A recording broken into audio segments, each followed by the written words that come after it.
Ega daawwattoota keenya deebisaa keenya akka nu eegaa jirtan quba qabna hin daganne akkuma ballama waliin seenne boru nu eeggadhaa isiniin jennetti dhimma magaalaa Diradawaatiin waan deemaa jiru gara sooshaal miidiyaatiin qabannee dhufnee jirra. Guyyaa kalee kabajamoo kantiibaa bulchiinsa magaalaa Diradawaa waliin oofisa isaatti biratti argamuudhaan waa'ee kanaa gaaffii deebisaa goonee ture. Maali wanti jiru qabatamaan dhugaa jirtu san kan hawaasni gaafachaa jiru kan isin bira jiru nuuf himaa jennee nutis akka jila ijoollee miidiyaa magaalaa Diradawaatti gaafannee ture. Waan jiru tan dhugaa guuturraa guututti nutti himamee ture. Nutis ergasii arra kunoo hoteela Bii Kaapitaal keessatti ballama qabannee haala kana wal dhufnee waan jiru qabatamaan isiniif himuudhaaf dhufnee jirra. Ijoon dubbii keenyaa kana jechuudha.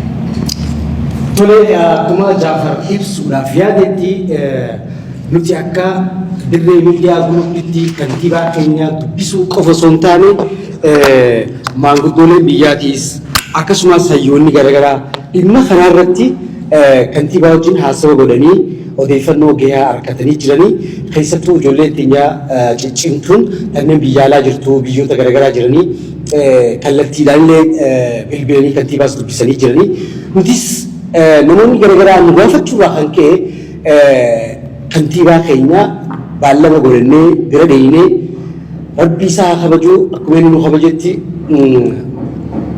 yeroo isaa fudhatee nu wajjin bal'inaan waan jiru irratti nu waliin haasawee ture jechuudha. Gaaffii kana osoo qaanfannuuti kan gaafanne biitii gurguramuu hin dandeessu sagantaan magaalaa Diradawaa keessatti qophoofte sagantaa walqixxummaa sabaaf sablammoota agarsiisuudha malee sagantaa olaantummaa saba takkaa agarsiisu akka hin taane ragaa wajjin nutti himee jira jechuudha. Waan hedduudha kantiibaan kaasee ani gaa obboleeyyan kiyya jala haasawee fitu isaanis namni yaadatti dhagahamee inni dubbata hambisa yoo jiraate maayilatti anaa fi Jaafar irra deebinee kan dubbannu ta'a jechuudha. Galatoomaadha. Duraan duratti dirree miidiyaa guruup dhimma kanaaf dhimmi kun ilaalchisa jettanii bifa kanaan kaleessaas walitti qabamuudhaan kantiibaa keenya akka hooggansa mootummaattis akka nama Diradawaattis dhimma guyyoottan lamaan kana hafarfamu jiru kana maaltu maal ta'e dhiiroo waan nuti hin beekne jira jechuudhaan kabajamoo kantiibaa keenya rabbi isaanaa kabaju hundaa'uu gaafii gaafanneef deebisaa gahaa nu kennaniiti nutilleen akka warroottan biraa tasgabbeessun achirraa hedduu kan arganne jechuudha. Kabajamoo kenneef immoo galata guddaa galchinaaf. Hajiir Jawaar namuutiifuu abbaan fedhe bakka fedhetti yaamee gaafii waan akkanaatiin quurrama qaba kana wajjin iddoo sanitti biiroo isa dodoon ta'e iddoo namni san baallameen nama dhufee nama dubbisu kada isinin dunu waan galateeffachaniif jecha irraan kuta. Inni biraa Jawaar Mohammad nama barreessaadha nama hayyuudha dhimma biraatiin alatti jechuudha. Wanti inni barreeffamaan lafa kaa'e inni illee naa galatoomu waan sirriidhaan lafa kaa'e jechuudha. Dirreedhaan matoosilsaa kaarree meetirii miti. Matoosilsaa mana tokkoof nam tokkoo kan namu liiziin kan namu kanaa miti. Dirreedhaan abaada guddaa abaada afran qalloodhaati. Kana abalu gurgurate dirreedhaan matoosilsaadha matoosilsaa kaarreedha. Akkanni waan wanni kanaafuu yaadamti. Dhahaan bu'uuraa kataa eesan maal jaafaa nama riffaatiin katabame.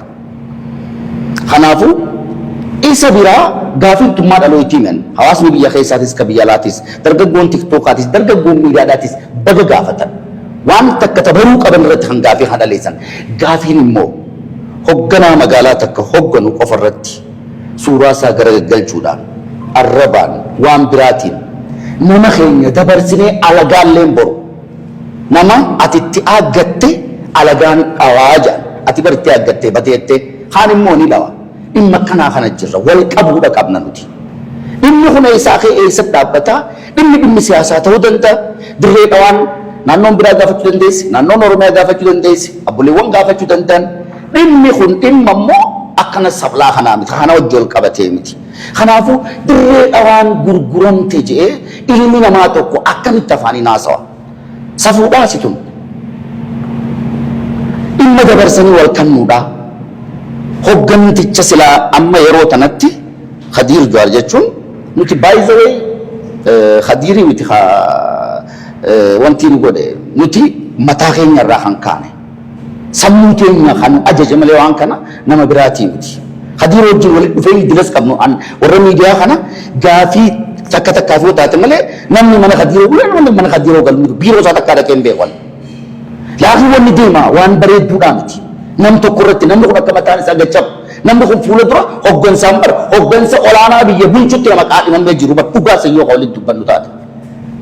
Nama dirree dhawaan jaalalatti walitti dhangalaatee dirree dhawaan akka ajaa'ibaa kana namni waltajjiileen garagaraa nagee dirree dhawaa wal qabsiisee kan quudhamaafii jiru kan ulaamoonni gurguddaan galateeffatan abbootiin amantaa asitti dhuftee biyya inni bulchu keessatti mee bakka biraa dhaqanii kan galateeffatan jechuudha. Namni kun nama galatamuu qaba. Badii yoo jiraatte ni gorfama malee waan silaa sammuu nama tuqaatiin waan silaa namni jajjabaachuudha qaba. Namni thank you faranjii wanni waliin jettuuf diree akka dalaguufi. Kanaafuu wanni deemaa jirtu sun xiqqishoo guyyoottan lamaan kana nuti illee tasgabboonee akka haan achii dubbatuun kun asii diyaaloog godhu waan hin qabneef jecha tasgabboonee bifa qindaa'een akkanatti hawaasni keenya ala jirus biyya keessa jirus wanti uumame takka illee akka hin jirre. Wanti uumame magaalaa tana yoo jiraatte sabni isaa UNESCO irratti waan harkaan hin haasasamne irratti galmaawee sanii fecha dirree dhawaa waliin jira. Galmee keenya tana ni kabajanna jedhanii kabajatan. Tun jechuun dirree dhawaa gurguruu miti. Kabaja san keessa maaltu uumame? Namaa waltu immoo maal jee jaarsa tokko achirratti waa xibaare ni jira. Namni tokko waa xibaare ni jira.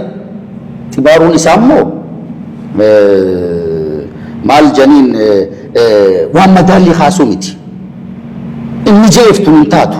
Namoonni tokko afaan inni shirgigaatan inni. Ana amma jaarsan afaan inni shirgigaatee jeetiin bira kuta. Wanni inni godhu waan hin jirreeffacha. Si takkitti isan qofa qabannee sarara itti goonee nama keenya nama guddaa nama silaa nuuf hayyuudha nuun deemuudha danda'a. Namni keenya xiqqoo tuqame si cina dhaabbata si cinaan ba'a ni tasgabbeessa. Dhimma san irratti nama kan akkanatti qaqqabnee maqaa isaa tureessuunis xiqqishoo nama dhibaa nama naasisaasi nama gaddisiisaasi. Kana irratti har'a wanni asollee hawaasni keenya immoo tasgabbaa'uudha qaba. Namoonni dhimma kanaan miidiyaa garaagaraa irratti sooshaal miidiyaa taatu piriintii miidiyaa taatu maarree miidiyaa taatu achirratti deemaa jiran dhimmi kun akkana jedhanii yoo fedhan keessaan bilbilaa namoota itti dhalaman akka direechuun kun ni jira amirshoon ni jira. Already abboleessi keenya YouTube irratti yeroo ammaan tana ni jira. Dhimmi kun akkami jennee ol gaafanne DJ Dus ni jira. Achirraa yoo dubbisan jedhe nuti dirree dhawaan gurguramtee as keessa teenya. Kan bitatoo kan immoo haasoo kan jedhatti eenyu bite dirree dhawaa kanummaan gooba qabu sun eenyu dallaale kanummaan goobee dirree dhawaan hin bitadhe juusan oofan saba eenyuti kan dirree dhawaan bitadhe juuna afran qalloo onnee dhaban sombaan nama duta maa haasanii baga haasan wanti ifat qabatamaan jira ammoo waan kana dirreen dhawaan ona afran qalloodhaati. Dirreen dhawaan hawaasni sabaa sablammoonni keessa jiraatu kan Oromoon arra odoonteen duratti san qoroqortee akka biyyattii sanitti niin jaa qoroqortee lafa tana asiin afte jechuudha. Lafa tana abbaan irratti taaja'ee diidaa kan dhufu yoo jiraate gaafa san walitti achi bahuun sooshaal miidiyaadhaa miti. Qawweedhaan walitti bahuu dandeenya. Sooshaal miidiyaan mangistii sadaffaan of rabbaa hajanii san fuul duratti face to face kiyya lafti tuni gaafa yaamtee dhufte dubbiin gaafa san walitti bahan. Hanga summoo wanni dalagamaa qabu hojjetamuudhaa jira. Hojjetamuudhaas qaba. Asirra dhaabbannee wanti guddoon immoo amma wal xureessuurraa. Hogganoonni biraatti qofa baay'isawee hogganoonni hajii bakka baay'ee biyya bulchuutti hin jiru. Qasan dubban kaabineen tun meeqaa jirasa 15 moo 16 17 ni gaanii tokkoon tuqamne. Khadiir irratti xiyyeeffannaan guddoon. Khadiir kophaa isaa wanti inni godhuus hin jirtu. Dirree dhawaa kantiibaa Khadiir Jawaar qofa odoon ta'e abbummaan fedheewu gurgurachuus hin danda'u habitatu sanis hin jiru galatooma.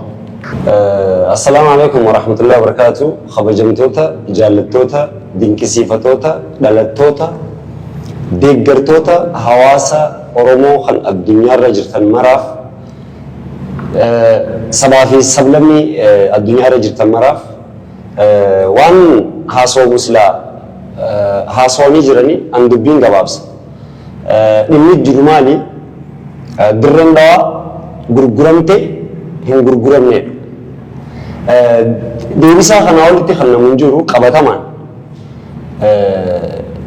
wanni mirkaneessine maali? Gaafii tana ka gaafate eenyu san dhimma yeroo birootti itti deemina. Dirreen dhawaa gurguramte gurguramuus hin dandeessu abbaan fedhe gurguruus hin danda'u. Tana jala sararaa ifitti hima. Rakkinni maali sagantaa haflaa takkaa ture sagantaa san irratti obboleeyyan keenya kasumaalee dhufanii gammachuu isaanii ibsan galan.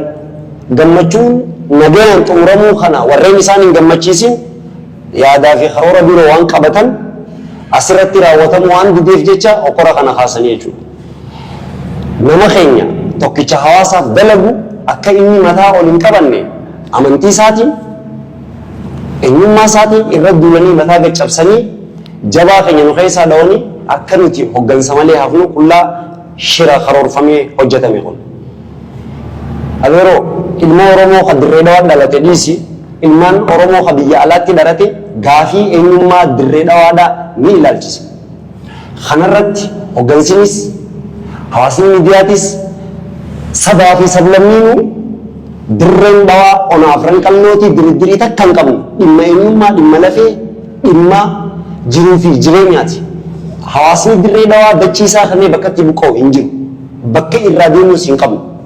Kanaafuu ijoolleen asitti argamtan tun eenyummaa isaaniitti ijoollee hanqa tarkaanfii takkaa eebbooda deebituusii miti. Kantiibaanis asiin naqaltan nama eenyummaa kiyya dabarsee kan nu miti kan jiru afaan guutuudhaan onnee guutuudhaan dhimma eenyummaatti deebisaa nuu kanneen jira. Dhimma kana nama siyaasaatiif nama gartee qaama dhimmi ilaallatuuf dabarsinee kan inni jira waan kana. Yeroo ammaa dirreen dhawaa dirmachuu ni barbaaddi? Ni barbaaddi.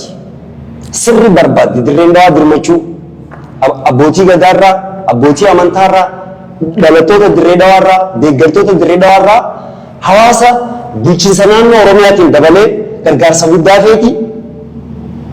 Baga gaafii tanaas gaafii mirgaati baga kaasan, baga kaastan baga gaafatan garuu eenyu kaasa.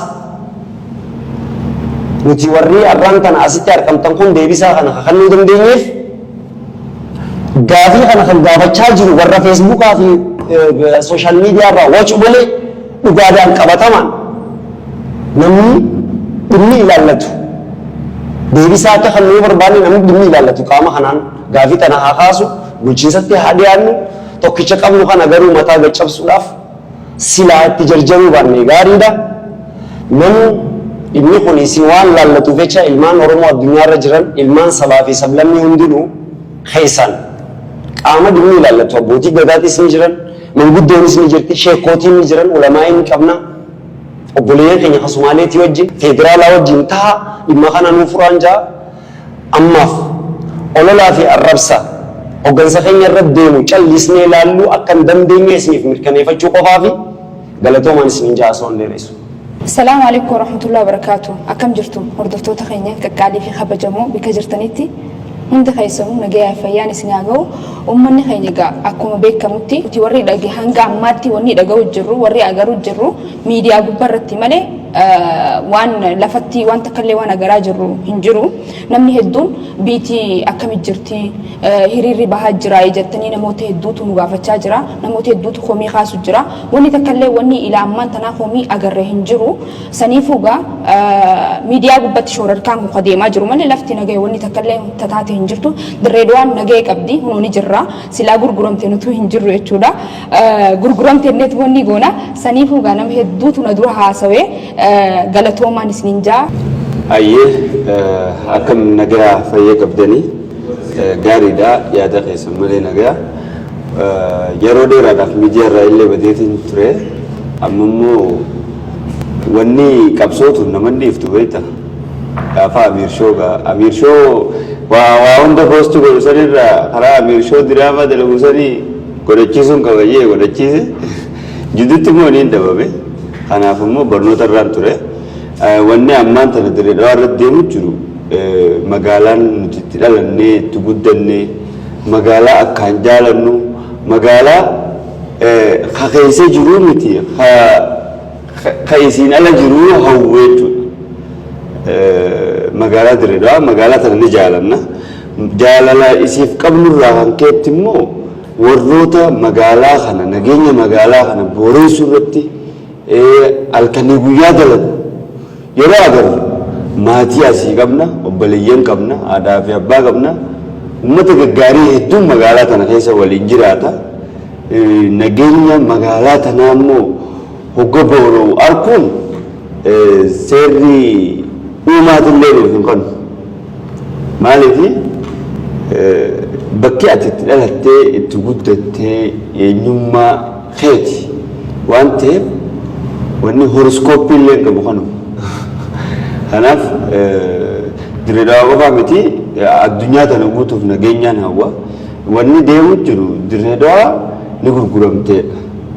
Dirreedawaa humna Qadiir Juwaar Dirreedawaa gurguratee footoo kan garagalcha kaan fuudhee gurbaa tokko feemasa Somaalee tokko aktivistuu isaaniitti Bashiir maal kajoo tokko Twitter isaa irratti beautiful city Somali waan jedhu beautiful Somali city waan jedhu maxxanse. Hangana hunda namni sabni fi Qadiir Juwaar wal qinaa godhee magaalaa gurguratee ammaasis siidaan kaayame siidaan guyyaa san kaayame namni barreeffama afaan Amaariffaatiin jiru yoo afaan Somaaliillee dubbisuu walla namni barreeffama afaan Amaariffaa dubbisuu danda'u dirama dubbii sana akkasitti waan ol fuudhee gurra itti godhuu miti. Dhagaa bu'uuraati. Dhagaa bu'uuraa kaayame san gurra itti godhanii gurguramte dhagaa bu'uuraa san malees tafkeenni isaan ragaaf qopheessan hin jiru. Mallattoon isaan qopheessa wayii jira kanuma saniin alatti sagantaa guyyaa san isteediyeema irratti godhamte maal rakkoo qaba dhiyaate san keessatti immoo namni bakka adda addaa irra dhufee as sagantaa kanarratti argame fedhii adda addaa qaba perception perspektiivii waan isa keessaa dhawatu hedduu qaba namni kuni waan isa keessa jiru jiraata yaada isaa jiraataan Dirreedawaan tiyyaa ni isiniin dhabamsiisan isin jiraachuu yan qabdanii qajeelu jiraachuu danda'an ni hularraa isinitti darbaleechuu danda'a. Maal jetti Oromoon afaan qeeran qabu dhaadannoon isaan achirra godhaa turan ijoollee xixiqqashoon nutilleen bar hoggaa hiriira fa'aa baane miira keessa seenne abbaan biyyaa Oromoodha jennaan dafeeni bar namarrattis dhiichifnaa bar si galee hoggaa quba nama laata rifittis laatuun gaarii magaalaa kana ammoo chaartaraan bulti magaalaa federaalaati hanga ammaatti wanni ifa ba'e hin jiru. Haa ta'u garuu sabaa fi sablammiin hedduu wajji jiraachuu jira. This is fact. Dhugaan jirtu kana. Garuu immoo nutis taraa teenya numa dhiichifna. Ali Birraa kan paarkii eebbifannee eenyu nu dubbate. Barra abbaa biyyaati godhamee fi garuu rakkoon qabu garuu hektaara kuma meeqa. Hajiru kana namni dubbatee hin jiru. Gubbaa kaanee hanga jalas Ali Birraa paarkii jechuun hektaara meeqa? Gochoo afran qalloo yookaan gochoo Oromoo gaafa Haayile Sillaasee gochoo sasseena qabdi namni ammaa kan hin beeku ani abbootii irraa waan inni amata jaadura intarviyuu godhee jira. Namuu aadaa teessan dheeffadhaa jedhanii achi keessatti namni aadaa isaa namuu dhedheeffatee yeroo sanitti aadaa manaa fi waa hunda ulaagaa guutuu wajjin namni qopheeffate warra afran qalloo kana warra Oromooti jechuu isaanii godhame gochoo seenaati gochoo sana haareetti haareewamte dhaabbatte si galee yeroo sanatti warri biraattis Adareenis qopheeffatte si galee Somaaliinis qopheeffatte namuu qopheeffate garuu immoo kan guututti dheerate gochoo manallee achi keessa ijaarrate hawaasa Oromootiimi. Wanni san arra Qadiir Juwaar deebi'ee haareetti gochoon san akka ijaaramtu godhee achi keessa dhaabee bakki sanis lafti sanis guddoodha lafa seenaatiis akkasumaanis hawwisoo afran qallootiinis wal qabatti waan bareedaadha kate ija waan gaarii itti ilaaltu saree si ciniinteefu maqaa gaarii kanneen waan jedhamu jira si galee ijawaan gaarii itti yaalu yoon qabaatin waliinis deemnee biyya tanallee ceesisuu hin dandeenyu guddachuunis hin jirtu. Galatoomaa dhimmi biyya teessanii dhimmi nama teessanii dhimma teessanii hiriirrii bahame maal jajjaamsan hundi bara 2018 19 waan durii kanaafuu biitii teenya nagaya qabdii akkuni ajandaa nu bocanii nu haayanii inumaa dirree waan durirra amma daran toltee jirti waan oromoodhaaf godhe takka asaa kan nu Kadir Juwaar qajaan proposaalaa fi waraqaa itti Kadir Juwaar godheef mana manatti akka isinii nu beektan jechuudha. Ani jechuun wanni hin beekne mun beektu siyaasaas hin beektanii. Fagoodaa miti Amir si duraan akka baalageetti sasanii itti waliin dhufuu teenyaa qaba. Kadir odoo bajeta mootummaa federaalaa rakkatiin odoo bulchiinsi kun galiin isaa xiqqaa ta'u koriidara biiliyoonii hedduudhaan lakkaa'u. Firdineetii irraa kaasee mana murtoowwan irraa kaasee hanqa saabbiyaan. Ijoollee dirree dhawaa akka nama koortoo kadhatu kadhateeti biyya tana waliin guddifna jee maangisoota keenya kadhatee maallaqa isaaniitiin limaat koodiitu dalagaa jira. Mootummaa federaalaa gadi hin dhiifneef nuti hangi asitti galii guuramtu gurguraan kanaan dalaytu. Horii dara yoo maal dalagee san kan dhuftullee kan taatu jechuudha. Wanti dalagamte waa baay'eedha san wal hin dhoorkitu. Baga gaafatan mee maal goote jedhanii baga gaafatan waan dalage agarsiisudha. Itti oofu. Kanaaf galatoomii nagaash keenya hojiilee gurguddoo hedduu jira wanni jenne sababa gabaa lamaaf takkaafee lama tan nuufis godhamte dubbanneeti tanallee kaafne kanaafuu misoomni biyya teenya nageenyi biyya keenya hunda keenyaafuu bu'aadha. Maatiin namni biyya keessaa hin qabne maatiin nama tokkootu miidhaan sababa shoororkaatiin irra geessu nama yaachisuu qaba.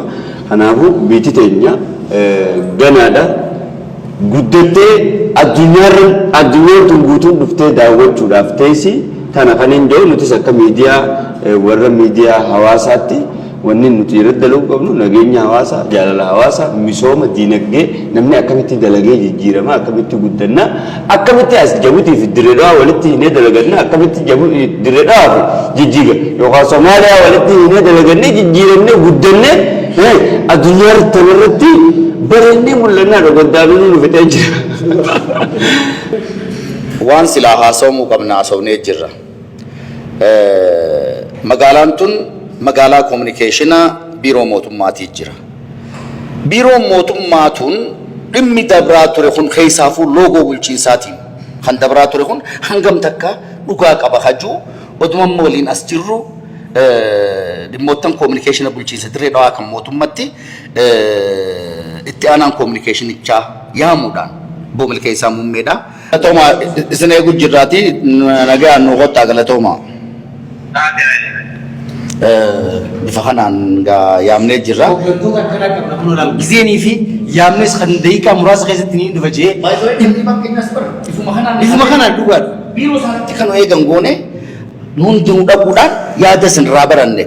Hoogganaa eenyuuti liqaman bara raddaadhaan eegu yoo jettee sin eegdu takkaa silki sirra dhaamsa. Mee wayii baruu qabna jenneeti barkan akka nu eegu goone. Kanaan akka waliin burjaajeessan waan hin taane. Oke, haye hunta sanu baay'ee galatoomaadha. Akka waliigalaatti dhiyeenya kana miidiyaalee hawaasaa kan garaagaraa irratti waa'ee dhimma magaalaa Dirreetti wajjin wal qabatee Dirree Dhawaan gurguramtee jirtu odeeffannoon kan garaagaraa raabsamaa ture jira jechuudha. Kanaaf wajjin wal qabatee namoonni hedduun ammoo gama keessaatiinis haalli deemaa jiru kun maaltu jira? Namoonni magaalaa Dirreetti miidiyaa sochootaniif maaliif callistan? Gaaffii jiru garaagaraa gaafachaa turanii akkuma biyya keeree kaasanitti kana qulqulleeffachuudhaaf kabajamoo kantiibaa keenya biirootti dhiyeennee kantiibaa keenya waa'ee kanaatti wajjin maaltu jira jechuun dubbifnee jira isaanillee haa galatoomanii.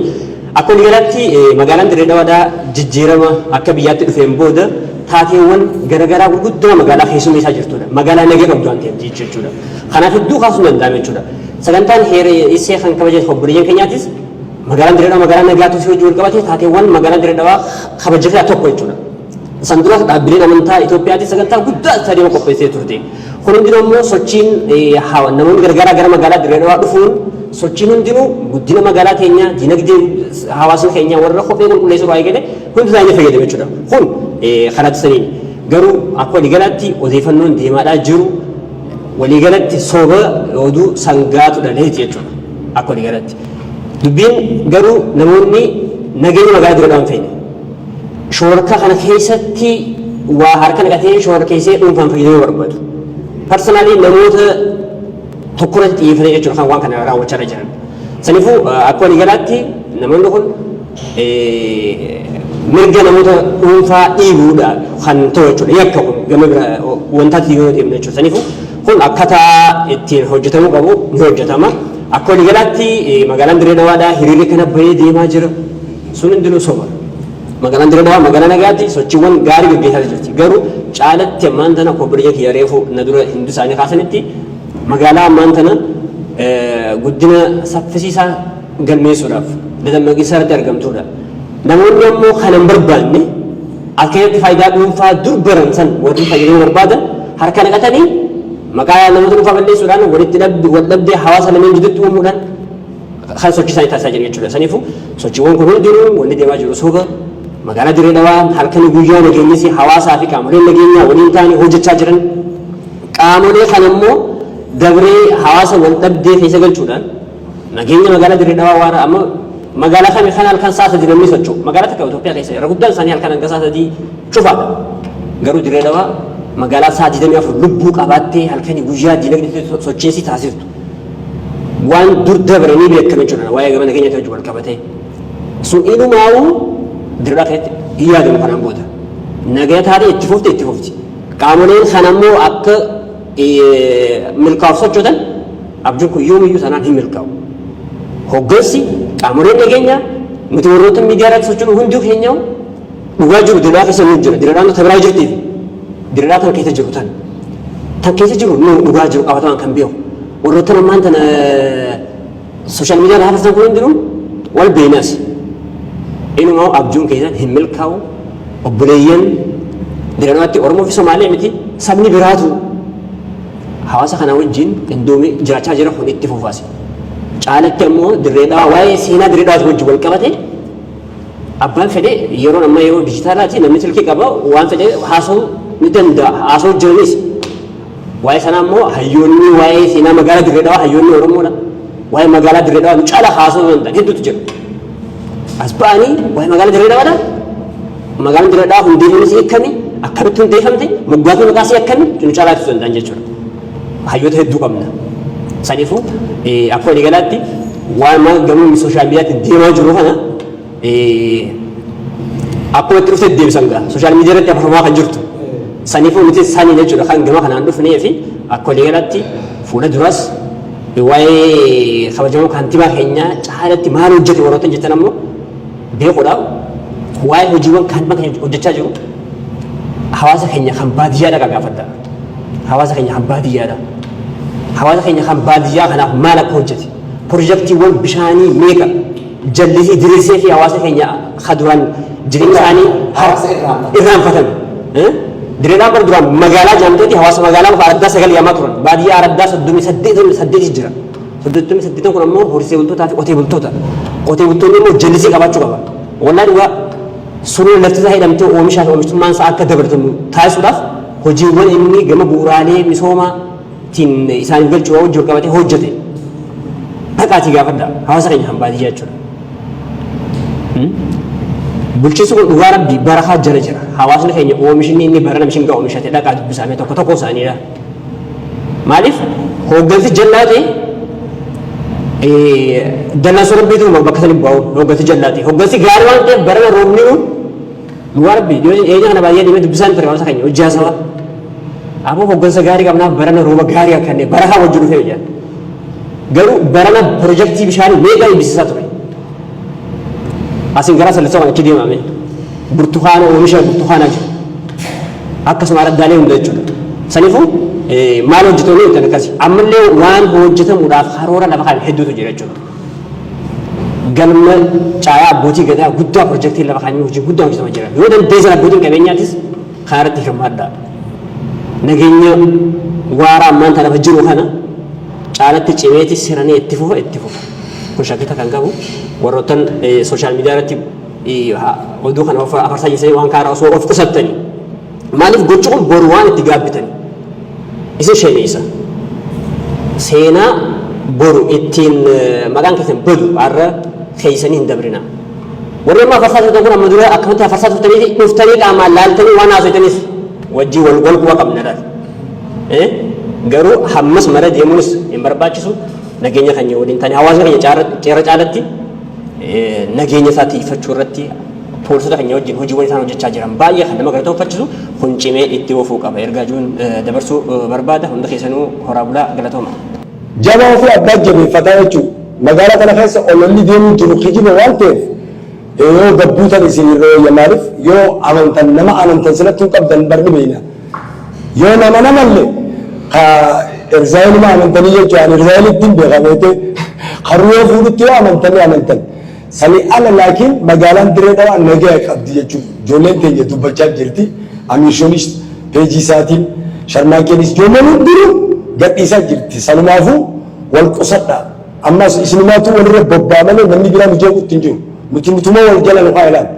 Waan san taateef magaalaan teenya nagaa qabdi. Magaalaa teenya guddifachuuf nagaa jiraannu jechuudha. Daawwattoota kabajamtoota keenya har'aan tana akkuma beekamutti namoonni hedduun nu eegaa turtan footoo nuti poost goone sanatti nu eegaa turtan soo wanni jiru waa'ee magaalaa Dirree Dhawaatti gurguramte mun gurguramne jechuu jirtan wanni gurgurame takkaas hin jiru fuula duraafis hin gurguramu magaalaan Dirree Dhawaa akkuma jettu jirti saniifuu namoonni hedduun biyya adda addaa teessanii gaggabachaa turtan ani yaada dheeraan qabu yaada gaafsatiin sinimaa wanni takka illee hin jiru magaalaan teenya nagaan jirti nutis nagaan keessa jirra akkuma argaa jirtan kanatti ijoolleen teenya nagaan keessatti butaalu jira already saniifuu wanni takka hin jiru siidaa dhaawamee jira siidaan kajoos waan birooti miti gobni namni biroo gisee dhufe muuziyeem akka daawwatutti ka dhufee daawwatu jaa maalaan dubbisa bikka sanis yoo fedhan isin daawwachiisna isin garsiisna jechuudha wanni takka wanni uumamee takkaas hin jiru jechuudha callattanii kantiibaa keenya akkana gamana ootanii waan taane oduu hin tattaane dabarsuurra dura hubachuu qabdanis hin jenna dabalataadhaan obboleeyyan keenya ni jiran sharmaakeenis jaaffin numayyuu nagaashis ni jira waan hunda isinii ibsina jechuudha daawwadhaa sheershee godha.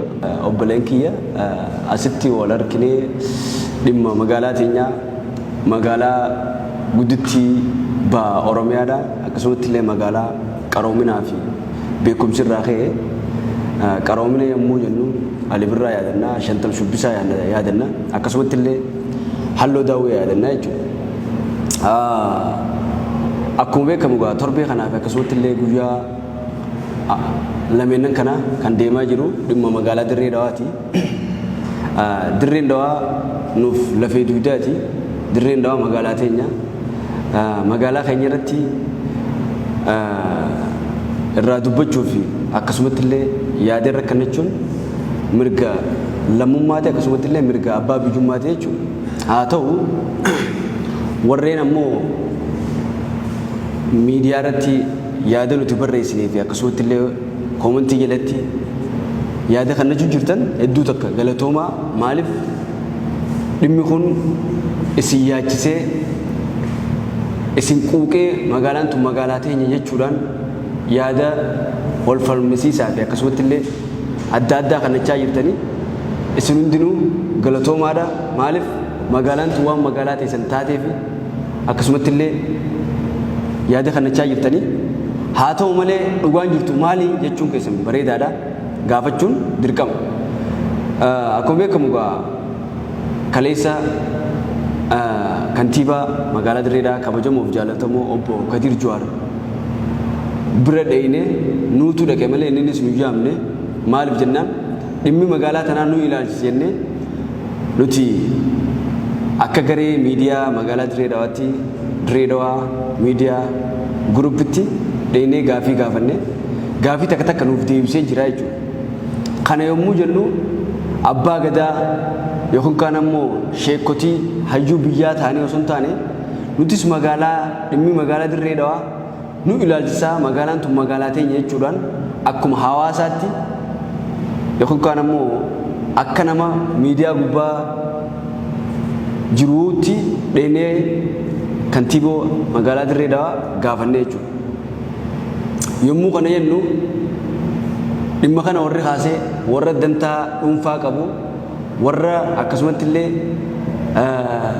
safuu fi aadaa Oromoon beekne nama xiqqeessuu malee obboleessisaa ol hin kaafneetu waan kana kaase saniifuu dhimmi kun miidiyaan kee nutis miidiyaadhaan deebisuu qabnaa jenneeti waan kana kabajamoo fi jaallatamoo fi magaalaa Dirree Dhawaa kantiibaa magaalaa Dirree Dhawaa bira deemnee jechuudha. Maaliif ololli deemaa jiru waan miidiyaan keef nutis miidiyaadhaan hawaasa keenyaan waan jiru beeksifne jenneeti deemnee jechuudha. Maaliif hawaasni burjaajoo hin qabu, hawaasni walitti naqamuu hin qabu, gosaan wal qooduu hin qabu.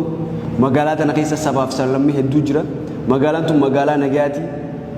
Itoophiyaa keessa magaalaan nagayaan bobbaatee nagayaan galtu osoo namni tokko waan takka sin gaafatin jaalalaa fi gammachuudhaan nagayaan bobbaatee galtu magaalaa Dirree Dhawaa waan ta'eef jecha nagaya magaalaa tana boorisuudhaaf diinonni hidhatee waan hin taane olola oofaa jiru har'aa dhaabbatuu fi kantiibaa bira deemnee jechuudha. Malee magaalaan Dirree Dhawaa nagaya qabdi. Lafti kaartaa manaa yookaan ammoo kaaree 200 biti.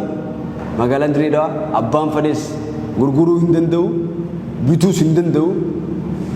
Warreen ammoo kaleessa footoo nuti gaddiifne irratti hayyoonni Harargeedhaa yuutuubarootaa fi tiktookeraa jettan warreen ajandaa kana fide warreen safuu hin qabne warreen nama hin kabajne warreen hayyuu isaanii hin kabajneetu miidiyaa kanarratti lafa dhiitaa jira. Warreen dantaa dhuunfaa irraa dhabe Kadir Jawaar irraa saniifuu kana waan ta'eef nutis akka nama tokkootti quuqamnee dhimmi magaalaa tanaa dhimma keenya jenneeti akka nama dhuunfaa akka hawaasaatti Kadir Jawaar bira dheenee malee Kadir Jawaar nun hiyyaamne nuutu bira dhaqee jechuudha. Maaliif Kadir Jawaar waan sarfiisa nuuf kennuuf jecha waan nu tajaajiluuf jecha dirqama nuti bira dhaquu dandeenya abbaan fedhes bira dhaquu danda'a jechuudha. Sababni isaa wannummaan aangoo irra taa'u jiruuf nu tajaajiluuf.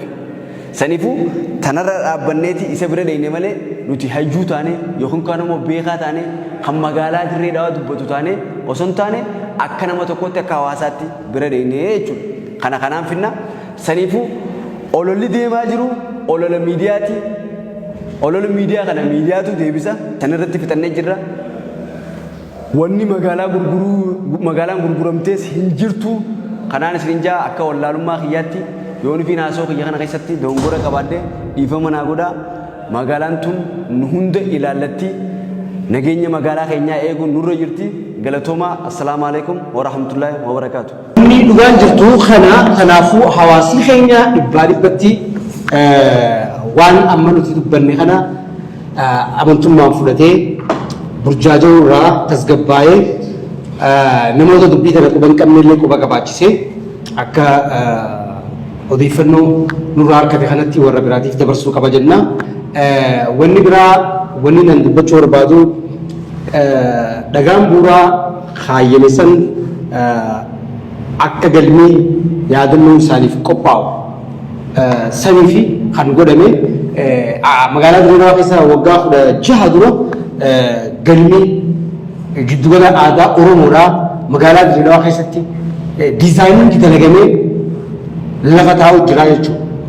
Yoo danda'ame hawaasni keenya hammaan tana dhimma Dirree Dhawaa kanatti nu eegsisa jedhee dubbachi jiru galmee kana akkamitti ijaarra jedhee ammaan tana xiyyeeffannaa sanarra keenye galmi giddugala aadaa Oromoodhaa magaalaa Dirree Dhawaa keessatti haala ittiin ijaarramuu qabu irratti xiyyeeffannaa keenya san haa goonuu jechuudha. Sidaan ammaan tana dhagaan bu'uuraa kaayyame kuni laal uummata Somaalee dhiisiiti qabrii baalayaanaati jira. Akkasumas deebiti hindootaatu bakka itti reefka isaanii guban dachii qaban akkasuma akkasii miti. Xaaliyaanotaa qaba. Turkootaa qaba. Kana hundaa'u osoo jiru nuti obboleeyyan keenya kan wajjin waliin dhalanne kana iddoo daawwannaa isaaniif qooduu gurgurame jaamii haasa'uu suni jibbaa saba lamaa waliin buusuu nama jaalatuutu waan kana godhaa ture. Yaadni kun isaaniif akka hin milkaa'in hawaasni keenya illee guyyaa kana irraa ka'ee mirkaneessee jira. Saniif hedduu hawaasa keenya ni galateeffanna. Burjaajee irraa tasgabbaa'uu isaanii irratti hedduu irraa gammannee jirra. Kanaafuu kantiibaan keenya Dirree Dhawaadhaaf Laylatul Qadrii waan ta'eef jecha nurraa tuqina isiniin jenna.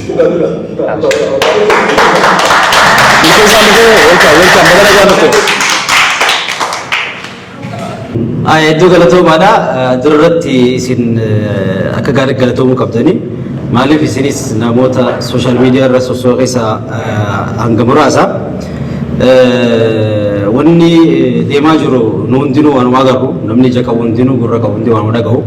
Kanaafuu bulchiinsi isinis akka gaariitti quba qaba nutis akka kominikeeshiniitti akka gaarii quba qabna garuu gaaffii dhiyaattu hundaaf deebi'ee hin deebi'u wanni hundinuu akkaataa ittiin deebi'utu jira. So maali amma ajandaan kun maaliif barbaachise waan dura xiyyeeffannaa irra godhuun barbaachisaadha.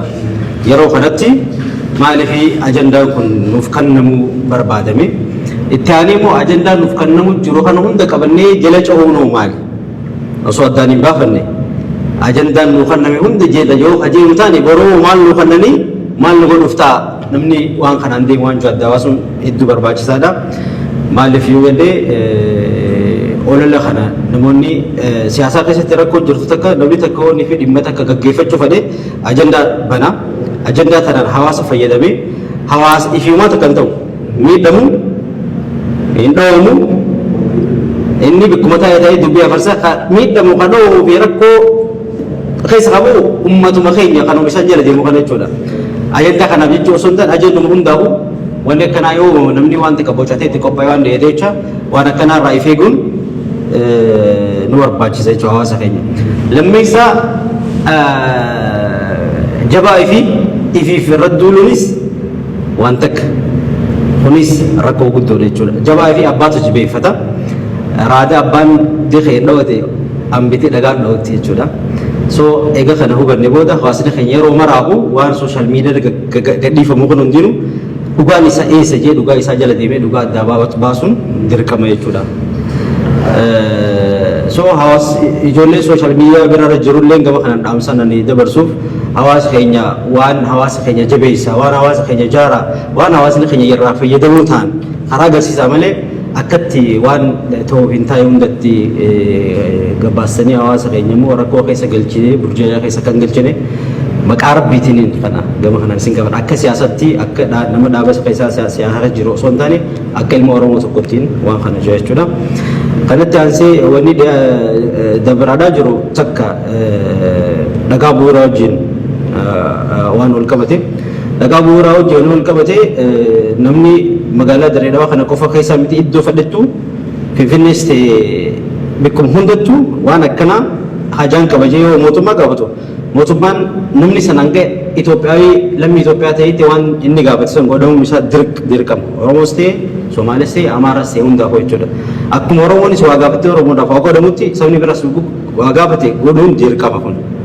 Maaliif lammummaadha Oromoon sirna gadaatiin bulti so hammattuudha waan kanaan godhuun waanuma jiru waajiba fuulduras waanuma godhamu so iddoo xiqqoon takka kan isaan waan yuuneskotti galmeessan kana muuziyeemii mana takka ijaarratanii itti godhatan gaafatanii san godhameef jira fuulduraree sabni biraallee gaafatee waan godhuuf Oromoodhaafis akkasuma godhamaa jira keessattuu Oromoodhaaf manni abbaa gadaa ammata hedduu dachiin bal'oon kan namtee wanni takka irra hin jirre kan amma citaan qoftiin gubbaarra jiru jira kanallee hawaasni keenya akkuma ammaan tana quuqamanii waan dhimma Oromoo irratti qabsaa'aa jiranitti kattiilee sirraa qabsaa'anii wal cinaa dhaabbannee waan kanallee galmaan geenye waan guddaadha jeetiin yaada. Kan lammeessaadha weebsaayitii irratti waan gadhiifameetu jira. Weebsaayitiin san weebsaayitii bulchiinsaa miti. Bulchiinsi weebsaayitii san guutumaa guutuutti hin beeku. Akkamitti yoo hojjetan jette bulchiinsi dhimma isaa haajaa isaa waan barbaadu hunda dhimma biiroo kominikeeshinii dhimma ba'a. Biiroon kominikeeshinii kun Facebook kophaa qaba, weebsaayitii kophaa qaba, TikTok kophaa qabna, YouTube kophaa qaba, Telegram kophaa qaba, sanisii fi kannaa kama akka ta'e hawaasa badda baasu dhaaba jechuudha. So wanni akkana deemaa jiru kun yoo gama kanaan jiraate bulchiinsaaf godha jechuudha. Wanni gama kanaan jiru tokko hin jiru. Weebsaayitii san yoo kan laaltan taate Dirreedawaa City jira. Dirreedawaa City jechuun jijjiirama dura kan ture. City jechuun magaalaa ajaa'amtu. Magaalaan kun jechuun magaalaan tun baadiyyaa fi magaalaa qabdi Dirreedawaan yeroo duraa sanitti baadiyyaa kana keessaa exclude godhaniiti akkuma magaalaa kana qofa beekamti. Amma baadiyyaan fi magaalaan walii hidhamtee bulchiinsa jaamti amman tana. Loogoon bulchiinsaatis administration jaa. Administration jechuun bulchiinsa jechuudha. Kaan immoo magaalaa City Dirreedawaa City jaa kun immoo Dirreedawaa administration kan jiru. Loogoo isaan itti fayyadamanii itti gadhiisanii fi website isa san Diredawa City ja akka gaariin laala bulchiinsi immoo Diredawa administration logoon isaatis kophaadha website isaa kophaadha jechuudha fakkeenyaaf yoo kaameraan isin agarsiisee wanni asirra jiru kuni logo dur bulchiinsi dhaaf qophaa'e kan bulchiinsi ittiin fayyadaman jechuudha logo kana bulchiinsi fayyadamu logoon kan bulchiinsaati miti logoon bulchiinsaa kan dhugaa immoo isa kana bulchiinsi magaalaa Diredawaadha logo kanaan beekamu jechuudha saniifuu wanni social media gadhiifame san logo kanan qabu logo kana qaba namni keenya baay'een haaraa jiru logo bulchiinsa jitu tan agareeti malee bulchiinsa godha kan jechaa jiran logoon bulchiinsa kana wanni fuulduratti illee wanni bulchiinsa ilaalchisu kanaan godhame taa kun ammoo bikka hundatti argama logoon kun Google keessa yoo seetan kunis ni jira bulchiinsa jechuudhaaf maatama qabaachuu qaba tiitara qabaachuu qaba mallattoo bulchiinsaa yookaan kan kantiibaa keenya irra jiraachuu qaba akkasitti odeeffannoon dhugaa wanni guutamee takka hawaasa bira yoo ga'e wanni kun dhugaadha jettanii itti qabsoo dandeessan wanni kun hanga guutameen takkatti immoo akkamitti abbaan fedhe kee waan fedhe godhe waan godheef burjijaa keessa seentanii ola lantaaniin raafamuun qabdanii hawaasa keenya jechuudhaan qaba fadhaa isin immoo akka ummata sanitti akka namoota sanitti mormuu suma dandeessan isinis Diredawaan gurguramteettanii mormuu suma dandeessan garuu nuti mormuu hin qabnu waan kana immoo adda baafneettanii kanis dhuftanii nu dubbisanii kabajamoo kantiibaa keenya wajjin isin qunnamsiisanii jira isarraa isa dhageessanii jirtanii kanaafuu isin baay'ee galatoomuu qabdanii waan kana isin dhagaamee waan kana godhuu keessaniif hedduu galatoomaadha akka bulchiinsaatti isin galatoomfannaa akka ilma Oromoo takkattis wanni godhamuu qabu kana akka rabbiitti illee hijibni haraame kanaafuu namni takka cubbuu walirra haa'uun akka amantii teenyatti illee haraame waan takka osoo mirkaneeffanne waan sirriisan godhuunis akka amantiitti illee sirriisi miti kanaafuu ummata keenya bal'aa hedduu tasgabbaa'uun isin irraa eegama jechuudha wanni dhugaa kan jiru kanuma hedduu galatoomaa